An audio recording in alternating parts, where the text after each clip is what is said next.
सहनाववतु सहनो भुनक्तु सह वीर्यं करवावहे तेजस्विनावधीतमस्तु मा विद्विषावहे।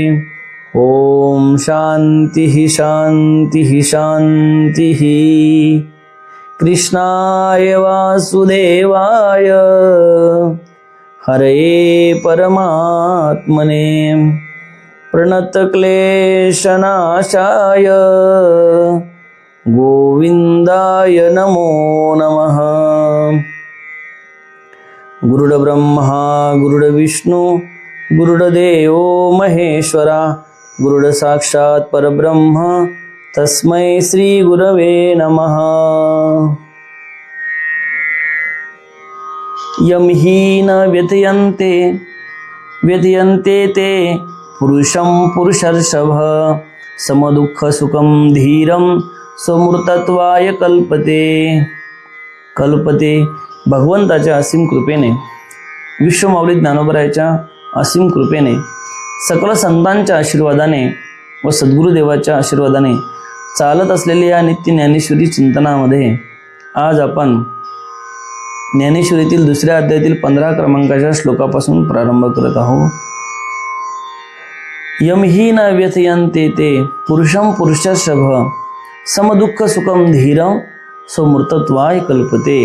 हे पुरुषश्रेष्ठ अर्जुना, ज्याला इंद्रियानी विषयाचा संबंध व्याकुळ करू शकत नाही, त्याला सुख दुःख समान होतात आणि तो विवेकवंत पुरुष मोक्ष प्राप्तीस योग्य होतो। अरे, जो ज्ञानी असतो त्या व्यक्तीला, विवेकी पुरुष असतो त्या व्यक्तीला जे इंद्रिय आहे ते इंद्रिय आपल्या अधीन करू शकत नाही। इंद्रिय त्या व्यक्तीच्या अधीन असतात। तो इंद्रियाने जे जे म्हटलं तो ते करत नाही, तर जो तो म्हणेल ते इंद्रिय करत असतात। कारण माऊलीच पुढे सांगतात, इंद्रिय जे जे म्हणती ते तेची पुरुष करती, ते तरले चिना तरती भवसिंधू।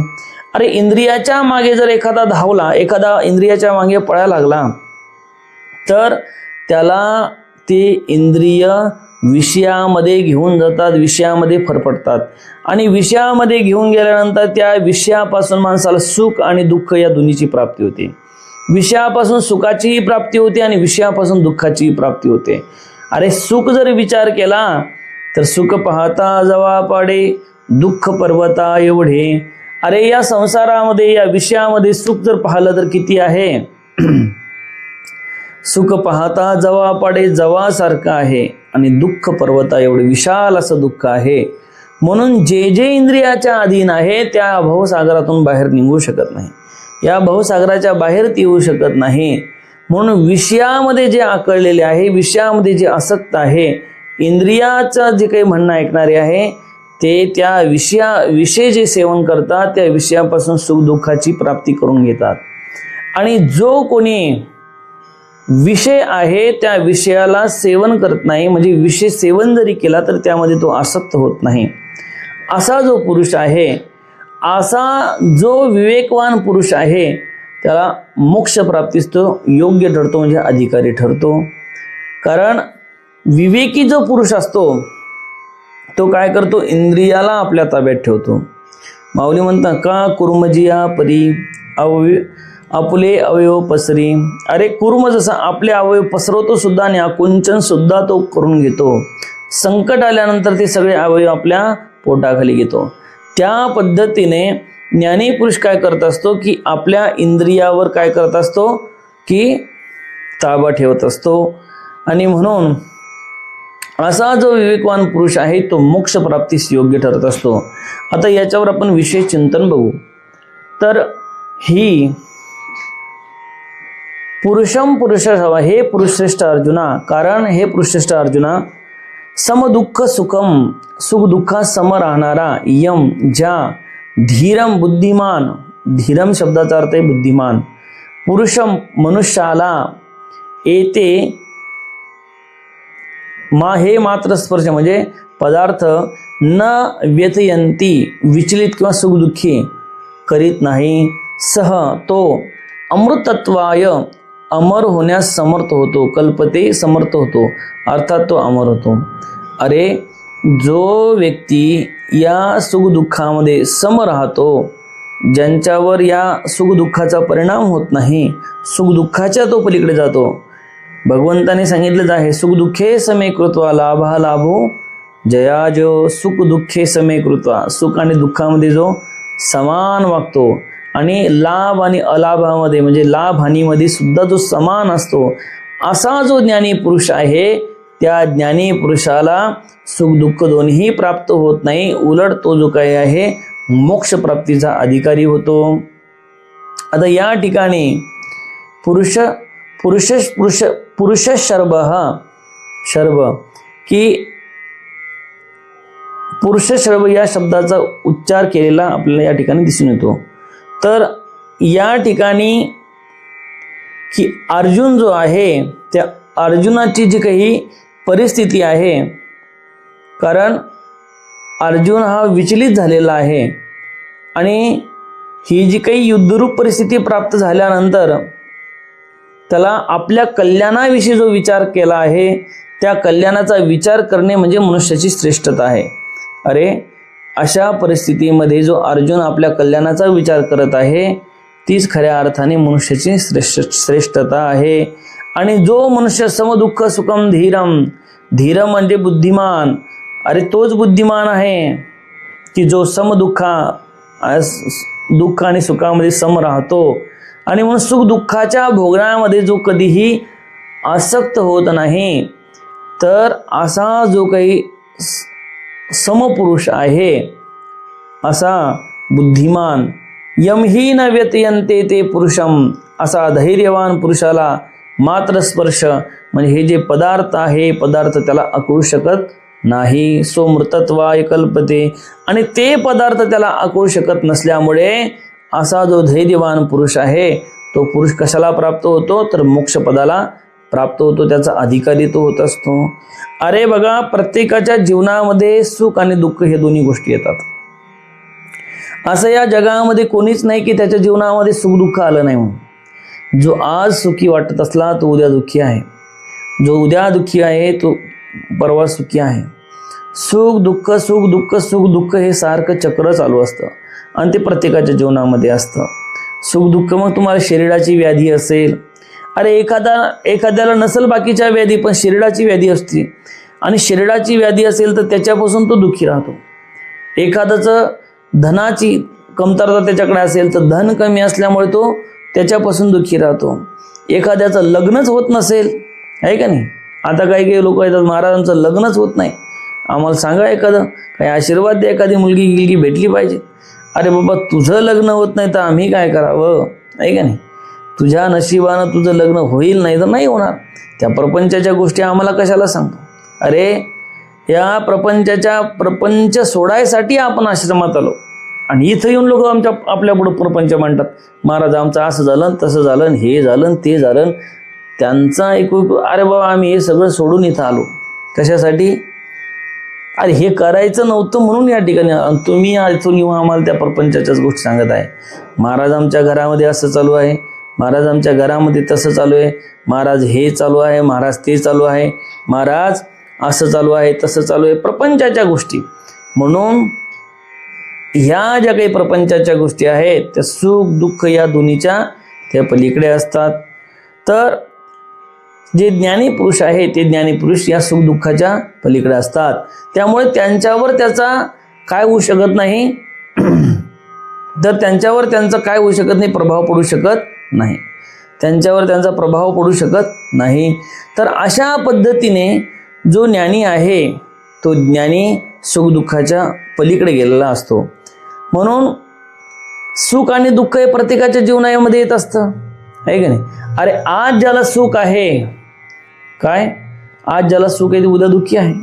पण एक लक्षात ठेवा, सुखामध्ये माणसाला एखाद्या वेळेस भगवंताचं स्मरण कमी होईल, परंतु दुःखामध्ये मात्र त्या भगवंताचं स्मरण त्याला निश्चित होईल. काय होईल. अरे कुंती मातेने भगवंताला दुःखच मागितलं का, कशासाठी, कारण या दुःखामध्ये सतत तुझं स्मरण आम्हाला होत होतं. अरे अंगाला आला ताप, की मग देव माझा बाप आहे की नाही, मग राम राम राम देवा वाचव रे, देव वाचव रे, देव वाचव रे, आणि ताप गेला की मग गेला देव सुद्धा विसरून. अरे दुःखामध्ये सतत माणसाला भगवंताचं स्मरण असतं. तसं सुख दुःख हे येतच असतात. म्हणून जो ज्ञानी पुरुष आहे तो सुख दुःखाच्या पलीकडे जातो. सुख दुःख त्याला बांधू शकत नाही. माऊली आता त्याच्यावर काय सुंदर चिंतन करतात ते बघू एकदा. ज्ञानोबराय सांगतात, हे विषय जयात ना कळती, तया सुख दुःखे दोन्ही न पावती, आणि गर्भवासु संगती नाही तया. हे विषय जयात ना कळती. हे विषय कोणते? की हे जे शब्द स्पर्श रूप रस गंध हे जे काही पंचविषय आहे, या पंचविषयाचं जे आपण काल वर्णन केलं आहे, या पंचविषयापासून ते आकारल्या जाऊ शकत नाही. काय? अरे हे जे पंचविषय आहे, शब्द स्पर्श रूप रस गंध, काल आपण चिंतन करताना या 5ही विषयावर आपण चिंतन केलं. प्रत्येक विषयामध्ये कोणकोणता प्राणी गेलं विस्तृत त्याचं विवरण आपण केलं. म्हणून हे विषय जयात ना कळती, हे जे विषय आहे या विषयाचा अधीन तो पुरुष होत नाही. तो सुखदुःखाच्या पलीकडे जातो आणि त्याला गर्भवास सोसावा लागत नाही. काय? माऊली म्हणतात की तया सुख दुःखे दोन्ही न पावती. त्याला सुखही होत नाही आणि दुःखही होत नाही. हर्ष आणि दुःख या दोन्ही गोष्टीपासून तो दूर असतो. अरे एखादी गोष्टी चांगली घडली तर त्याला त्याच्यापासून फार सुख वाटून तो फार त्यात समाधानी झाला म्हणून असं नाही. एखादी गोष्ट फारच वाईट झाली म्हणून त्यापासून तो दुःखी झाला असं आहे का? नाही. अरे तुकाराम महाराज होते. तुकाराम महाराजाच्या जीवनामध्ये वास्तविक भगवत भक्त होते, परंतु किती दुःख आले, पण तुकाराम महाराजांनी दुःखाला कधी आपलं केलं का? नाही. त्या दुःखापासून ते सदैव वेगळे आले. उपाधी वेगळे तुम्ही निर्विकार, काहीच संसार तुम्हा नाही. अरे रामकृष्ण परमहंसाच्या जीवनामध्ये त्यांना घशाचा कॅन्सर झाला. अरे जर आपल्याला थोडी जखम झाली, थोडासा काटा टोचला तर किती त्रास होतो. त्यांना घशाचा कॅन्सर झाला. अरे घशाचा अतिशय वेदना, अतिशय त्रास, परंतु एवढ्या त्रासामध्ये सुद्धा त्यांनी कधी त्या शिरडाकडे लक्ष दिलं नाही. कारण त्या शिरडाच्या ते पलीकडे गेले असतात. शिरडातील त्यांची आसक्ती संपलेली असते. अरे एखाद्या वेळेस धनाची आसक्ती माणसाला नसेल, एखाद्या वेळेस संपत्तीची आसक्ती सुटू शकेल, पण शिरडाची आसक्ती सुटणं एवढं सोपं नाही. अरे म्हणून तर महाराज सांगतात, देवात ऐसा करी उपकार, देहाचा विसर पाडी मज, देवात ऐसा करीबा उपकार. अरे देवा काय कर, एवढा उपकार आमच्यावर कर. कशासाठी? देहाचा विसर पाडी मज. देहाचा विसर पडला पाहिजे. कशाचा विसर पडला पाहिजे? देहाचा विसर पडला पाहिजे. कारण हा जो देह आहे, या देहापासून माणसाला सुख दुःखाची प्राप्ती होते. देहामध्ये मनुष्य आसक्त होतो आणि देहामध्ये आसक्त झाल्यानंतर मग अरे ज्यांची देहासक्ती आहे ते म्हणतात लावा फेअर अँड लवली, कसा काराचा गोरा झाला पाहिजे. ज्यांची देहाची आसक्ती ते म्हणते अरे गोरा जरी असेल तर लावा पॉन्ड्स, आहे का नाही, चांगला दिसला पाहिजे. अरे काळा जरी असेल आफ्रिकेतला माणूस आणि भारतात आला ते म्हणतो लावा पॉन्ड्स. अरे कितीही पॉन्ड्स लावली, कितीही पावडर घोसळली तर तुम्ही गोरे होणार आहे का? काय वाटतं पता नाही या देहाची आसक्ती. अरे देह तर जाणार आहे, देह जाईल त्यासी काळोबा खाईल. म्हणून या देहापासून माणसाला सुखही वाटतं आणि दुःखही प्राप्त होतं. अरे वेदना झाल्यानंतर दुःखाची प्राप्ती आहे. एखादी समाधानाची गोष्ट जर मिळाली तर त्याच्यापासून सुखाची प्राप्ती आहे. भूक लागली आणि भूक लागल्यानंतर अतिशय भूक लागली आणि अतिशय सुंदर पंचपक्वान्नाचं जेवण मिळालं, त्याच्यापासून सुख मिळालं, आहे की नाही. अरे म्हणतो बा खूप चांगलं झालं, मला चांगलं भोजन मिळालं. आणि एखादा 4 दिवस झालं उपाशी राहिला, मग पोटात तळतळ, काय भाऊ काही नाही पोटात दुःख प्राप्त झालं. म्हणून जो ज्ञानी पुरुष असतो त्या ज्ञानी पुरुषाला उपाशी राहायचं जरी काम पडलं तरी त्यात समाधानी तो राहतो. जे मिळालं ते त्यात सेवन करायचं. अरे पहिले साधू संत काय झाडाचे पाला पाचोळा खाऊन राहायचे, कंदमुळं खायचे. जंगलामध्ये काय असं स्वयंपाक असायचा का? नाही. अरे जे कंदमुळं असायचे, फळं असायचे, फुलं असायचे, यांचं सेवन साधू संत करायचे. आणि नसलं काही तर पाला खायचा, पाला पाचोळा खाऊन राहायचे, आहे का नाही? तर सांगायचं तात्पर्य हेच की या संगतीमध्ये, जसं या दोन्हीही स्थितीमध्ये तो काय राहतो? सम राहतो. आणि सम राहतो म्हणून तोच काय होतो? या गर्भवासाच्या या भानगडीतून सुटतो. नाहीतर पुनरुपी जन्मम पुनरुपी मरणम पुनरुपी जननी जठरे शयनम, पुन्हा जन्मायचं, पुन्हा मरायचं, पुन्हा जन्मायचं, पुन्हा मरायचं, पुन्हा जन्मायचं, पुन्हा मरायचं, असं सतत चालू असतं. असं सतत चालू असतं. तर मग हे जे काही भवसागर आहे, या भवसागरातून जर बाहेर निघायचं असेल, भवरोगातून बाहेर निघायचं असेल, बरं व्हायचं असेल या भवरोगातून, तर आपल्याला काय करावं लागेल? तर सुख दुःखामध्ये स्थिरता प्रदान करावी लागेल. सुख हे आले तरी त्यात समाधान, दुःख मिळालं तरीही त्यात समाधान. दोन्हीही स्थितीमध्ये जो समान राहतो त्याला सुख दुःख दोन्हीही प्राप्त होऊ शकत नाही. आता माऊली पुन्हा काय सांगतात बघा, असा जो पुरुष आहे हा तर मोक्षाचा अधिकारी आहे, त्याला गर्भवासाला पुन्हा यायचं काम पडत नाही, पुन्हा त्याला जन्मायचं काम नाही. अरे गर्भवास काय साधारण गोष्ट आहे का? आईच्या पोटामध्ये 9 महिने राहावं लागतं. एवढंसं पोट, एवढ्या पोटामध्ये 9 महिने तुम्हाला राहावं लागतं. त्यात हालायला चान्स नाही, डोलायला चान्स नाही, आहे का नाही? असं जखडून राहावं लागतं, मुंडकं असं खाली, आहे का नाही? हे जे पाय आहे, पाय पूर्ण मुंडक्यात. अरे आपण यांचं पाहिलं नाही, पण आता समजा आपल्या जो गायी आहे तर गायीचं आपण पाहतो. ज्यावेळेस गायीची डिलिव्हरी येते त्यावेळेस गायीचे जे काही 2 पाय आहे त्या पायाच्या मधात मुंडकं असतं. कसं असतं? गायीची आणि आईची दोघांची परिस्थिती सारखीच. तर गायीच्या दोन्ही पायाच्या, वासराच्या दोन्ही पायाच्या मधात त्याचं मुंडकं असतं. काय असतं? मुंडकं. तसं माणसाची सुद्धा असेल. आपण माणसाचं थोडं पाहिलं, पण आईचं सुद्धा तसंच असू शकते की ज्या पद्धतीने असं तेवढ्याच याच्यामध्ये त्याला असं राहावं लागतं. किती दिवस? 9 महिने. 9 महिने. अरे माऊली म्हणतात ना की 9 महिने त्याला आईच्या पोटामध्ये चटके सहन करावे लागतात. अरे 9 महिने त्याला काय करावं लागतात? पचवून विष्टीची दातरी उकडून 9 मासवरी जन्मजन्मनी मरती. अरे 9 मास त्यामध्ये तो उकळला जातो. आईने तिखट खाल्लं की त्याला त्रास होतो, आहे का नाही?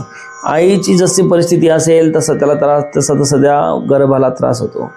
मग अशा पद्धतीने जर विचार केला तर गर्भवासातून बाहेर निघायचं असेल तर काय करावं लागल? तर जे ज्ञानी पुरुष असतात ते या दोन्हीच्या आधी, विषयाच्या अधीन ते होत नाही. आणि विषयाच्या अधीन न झाल्यामुळे त्यांना सुख दुःख दोन्ही प्राप्त होऊ शकत नाही. त्यांना ज्ञान प्राप्त आणि ज्ञानाच्या द्वारे त्यांना पुन्हा जन्माला यायचं काम पडत नाही. आता माऊली काय म्हणतात पुन्हा बघा, तो नित्यरूप पार्था ओळखावा सर्वथा जो या इंद्रियार्था नागवीची. अरे जो या विषयाच्या दृष्टचक्रात सापडत नाही तो सदैव ब्रह्मरूप असतो असे ओळखावे. अरे ब्रह्मरूप आहे असं कसं ओळखायचं? असं जर कोणा विचारलं, एखाद्या साधकाने प्रश्न केला की हा व्यक्ती ब्रह्मरूप आहे की नाही हे कसं ओळखायचं? अरे नेमका हा ज्ञानी आहे की नाही हे कसं ओळखायचं आहे? तर त्यासाठी माऊलीने सांगितलं, बाबा जो या विषयाच्या दृष्टचक्रामध्ये पडत नाही. कशाच्या? या विषयाचे. विषय कोणते? काल आपण त्याच्यावर सविस्तर चिंतन केलं, पुन्हा पुन्हा ते सांगायचं काम नाही. शब्द स्पर्श रूप रस गंध याच्यामध्ये जो आसक्त होत नाही, याच्यामध्ये जो आसक्ती धरून राहत नाही, असा जो पुरुष आहे, या विषयाच्या दृष्टचक्रामध्ये जो सापडत नाही तो सदैव ब्रह्मरूप असतो. सदैव ब्रह्मरूप असतो. आणि ब्रह्मरूप जो असतो, मी तुम्हाला सांगितलं की त्याला बाह्य विषय तर बाधित करू शकत नाही, पण जे आंतरिक विषय आहे ते आंतरिक विषय सुद्धा त्याला बाधित करू शकत नाही.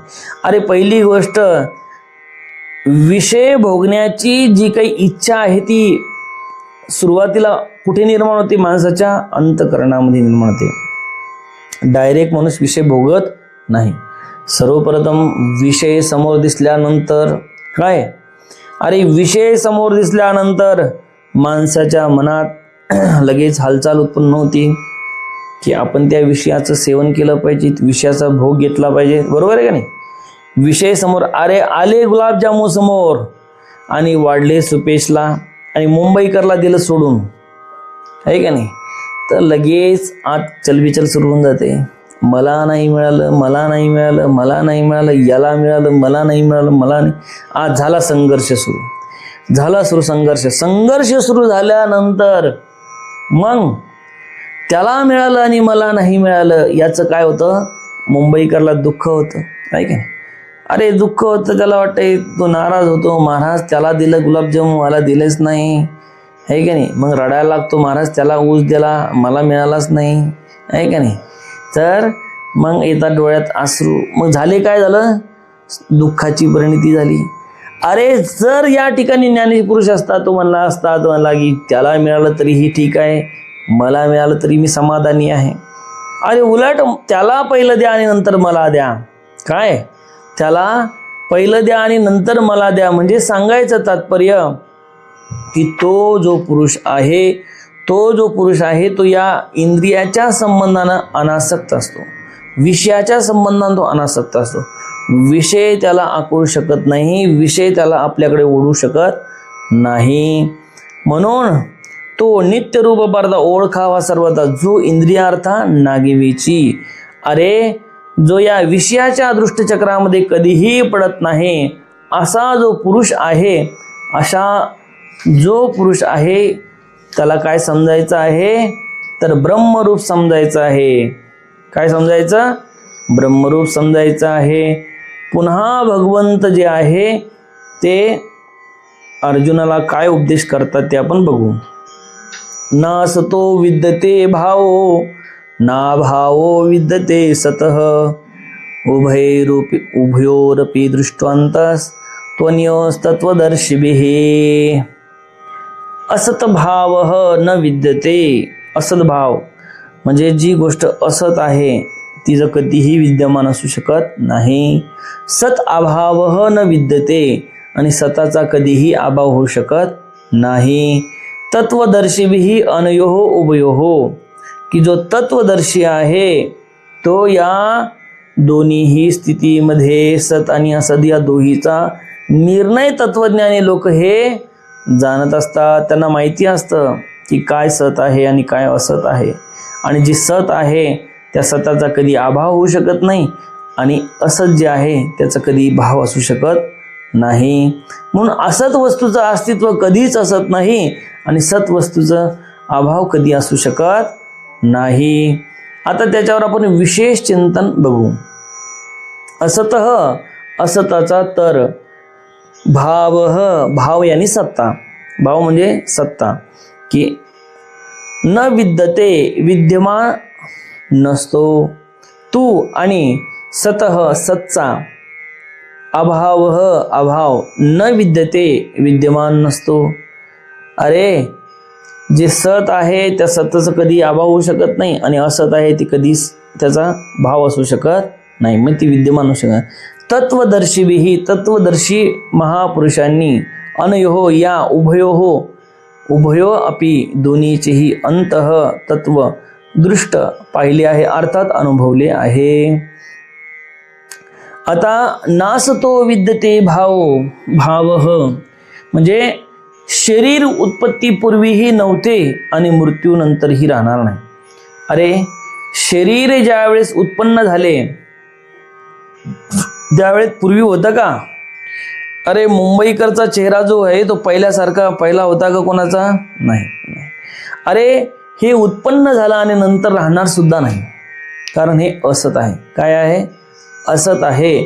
जी गोष्ट सत नाही तिचा अभाव नित्य असतो. ती पूर्वी होती का? नाही, ती पूर्वी नव्हती. मध्यंतरी काही काळामध्ये ती दिसली, काही काळामध्ये ती भासली, नंतरच्या काळामध्ये ती पुन्हा राहणार नाही. तसं सांगतात की जे शरीर आहे ते उत्पत्तीपूर्वीही नव्हतं, उत्पन्न व्हायच्या अगोदर ते होतं का शरीर? नव्हतं, आणि मृत्यूनंतरही राहणार नाही. अरे आजपर्यंत तुम्ही पाहिलं का की मृत्यूनंतर एखाद्याचं शरीर तसंच आहे?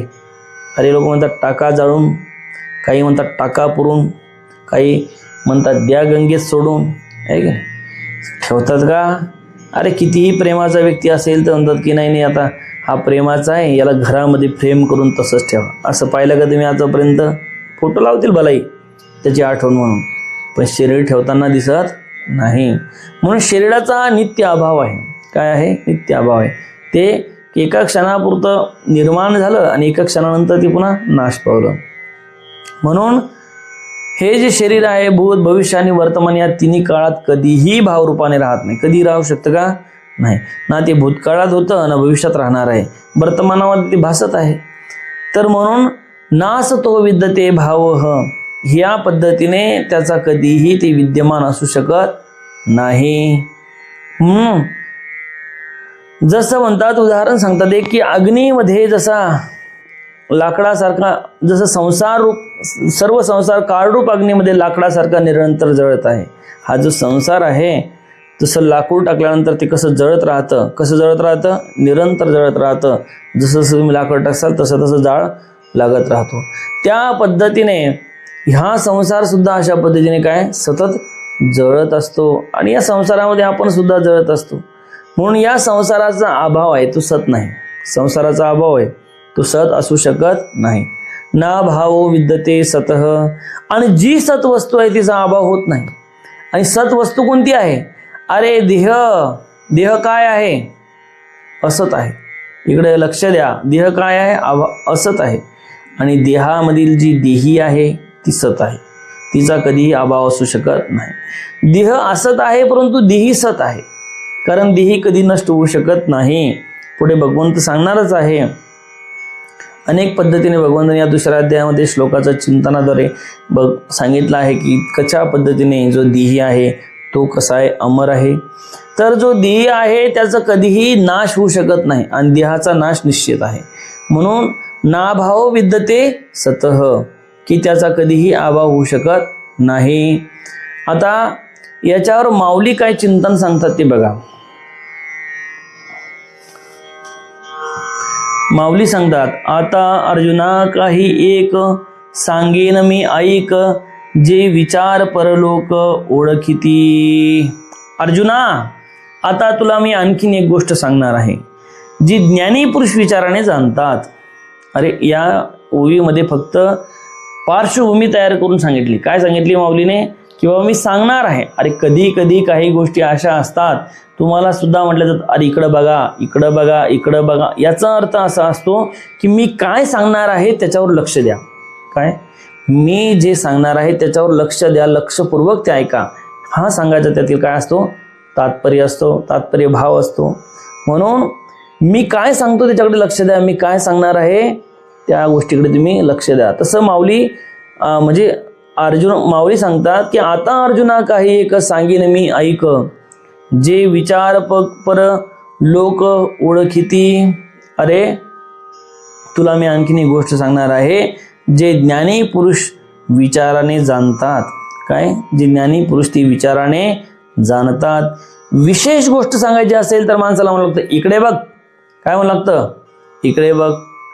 अरे इकडे बघ याचा अर्थ असा आहे की आता इकडे लक्ष ठेव. कशासाठी? मी तुम्हाला विशेष गोष्ट सांगणार आहे म्हणून कॉन्सन्ट्रेशन करण्यासाठी सांग. इकडे बघ, आहे की नाही? तर कशासाठी? की विशेष गोष्ट सांगायची असेल तर माऊलीला सुद्धा विशेष गोष्ट सांगायची आहे, भगवंताला सुद्धा अर्जुना विशेष गोष्ट सांगायची आहे. माऊली काय म्हणतात बघा. या उपाधी ही माझी गुप्त, चैतन्यासे सर्वगत, ते तत्वज्ञ संत स्वीकारिती. अरे उपाधी माझी गुप्त, चैतन्यासे सर्वगत. उपाधी कोणती आहे? अरे ही शरीर सुद्धा उपाधीच आहे. काय आहे? शरीर सुद्धा उपाधीच आहे. अरे साधू संत जे असतात या उपाधीपासून वेगळे असतात. उपाधी वेगळे तुम्ही निर्विकार, काहीच संसार तुम्हा नाही. अरे उपाधीच्या त्या पलीकडे असतात. ना त्यांना शरीर आसक्त करू शकतं ना त्यांना संसार आसक्त करू शकतो. अरे संसार सुद्धा एक उपाधीच आहे. अरे हा आश्रम सुद्धा एक उपाधीच आहे. पण ती उपाधी आपण ग्रहण करायची की नाही करायची हे आपल्यावर आहे. अरे आपण साधं घरे बांधलं, एक घर जर बांधलं तर आपण म्हणतो की हे घर माझं आहे, हे घर माझं आहे, हे घर माझं आहे, या उपाधीला आपण ग्रहण करतो. अरे शेत असेल तर हे शेत माझं आहे, शेत माझं आहे, शेत माझं आहे, शेत माझं आहे, असं आपण समजतो. म्हणजे त्या पद्धतीने त्या उपाधीला आपण ग्रहण करतो. पण साधू संत जे असतात, जे ज्ञानी पुरुष असतात, ते म्हणतात नाही बाबा, हा जो आश्रम आहे, हा आश्रम कोणाचा आहे, तर सगळ्यांचा आहे, देवाचा आहे, भगवंताचा आहे. काय, हा आश्रम काही माझा नाही. अरे पूजनीय स्वामीजी सांगतात, बाबा सांगतात की बाबा हे जे सगळं उभं झालेलं हे वैभव तुम्हाला दिसतं, हे काही आमचं वैभव नाही. अरे या ठिकाणी आम्ही फक्त कोण आहे, हे चालवणारे नोकर आहे. कोण आहे, नोकर आहे. अरे तुम्ही सगळ्यांनी आम्हाला हे चालवण्याची जबाबदारी दिली आहे की बाबा हे सांभाळा. अरे कंपनी जरी असेल तर कंपनीमध्ये नोकर ठेवल्या जातात. कशासाठी, कंपनी चालवण्यासाठी. कंपनी त्यांची असती का नोकराची असती का, नाही, तिचा मालक वेगळा असतो. पण नोकराला ठेवलं जातं, नोकराला सांगितलं जातं की बाबा ही कंपनी चालव, हा मॅनेजर, हा कामगार, अशा पद्धतीने मॅनेजरला सांगितलं हे सगळं तू सांभाळ, हे मॅनेजमेंट तू कर. कशासाठी, तिच्याकडे ती जबाबदारी दिली जाते, ती चालवण्यासाठी, व्यवस्था लावण्यासाठी. आणि मग सगळी जी कंपनी आहे, तो कंपनीचा CEO असेल, कोणी त्याचा मॅनेजर असेल, मॅनेजमेंट अधिकारी असेल, तो ती चालवतो.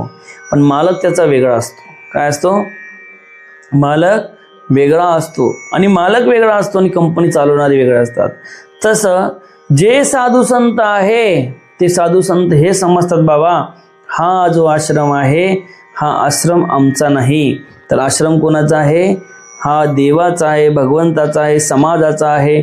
आणि समाजाचा आश्रम असल्यामुळे हा समाजाकडेच तो सुपूर्द होणार आहे. फक्त आम्ही जे काही आहे ते चालवणारे आहे. काय आहे, आम्ही फक्त चालवणारे आहे, आम्ही चालवणार. पूजनीय स्वामीजी म्हणतात ना, अरे जवरक आमची सेवा असेल तवरक आम्ही करू, आणि ज्या दिवशी आम्हाला असं वाटलं की आता भरपूर सेवा झाली, त्या दिवशी आम्ही कमंडल उचलू आणि निघून जाऊ. याच्यामध्ये आसक्त सुद्धा होणार नाही. तर सांगायचं तात्पर्य, उपाधी वेगळे तुम्ही निर्विकार, काहीच संसार तुम्हा नाही. आपण उपाधीला ग्रहण करतो, आपण उपाधीला धारण करतो, हे माझं, हे माझं, ते माझं, हे माझं. आणि जे साधू संत म्हणतात हे माझं काहीच नाही, जे आहे ते सगळं भगवंताचं आहे, समाजाचं आहे. आणि म्हणून जसं माऊली सांगतात, उपाधी ही माझी गुप्त, या उपाधी, या शरीराची ही सुद्धा उपाधीच आहे. या चैतन्याचे सर्वगत, याच्यामध्ये जे चैतन्य आहे सगळीकडे व्याप्त आहे, की नाही, सगळीकडे व्याप्त आहे. ते तत्वज्ञ संत स्वीकारते. ते मग केवळ त्या आश्रमापुरतं मर्यादित राहत नाही, तर हे विश्वची माझे घर, ऐसी मती जयाची स्थिर, किंबहुना चराचर आपण झाले. अशा पद्धतीने विशाल व्यापक स्वरूप त्यांचं असतं. आणि म्हणून हे महापुरुष जे आहे, ते महापुरुष काय करतात, त्यातील चैतन्य स्वीकारतात, उपाधीला स्वीकारत नाही. अशा पद्धतीने आजचा या चिंतन जे आहे विश्व माऊली ज्ञानोबरायाच्या चरणी आपण समर्पित करत आहोत. आणि आजच्या चिंतनाला पूर्णविराम देत आहे. ओम पूर्णमदः पूर्णमिदं पूर्णात् पूर्णमुदच्यते पूर्णस्य पूर्णमादाय पूर्णमेवावशिष्यते. ओम शांती शांती शांती.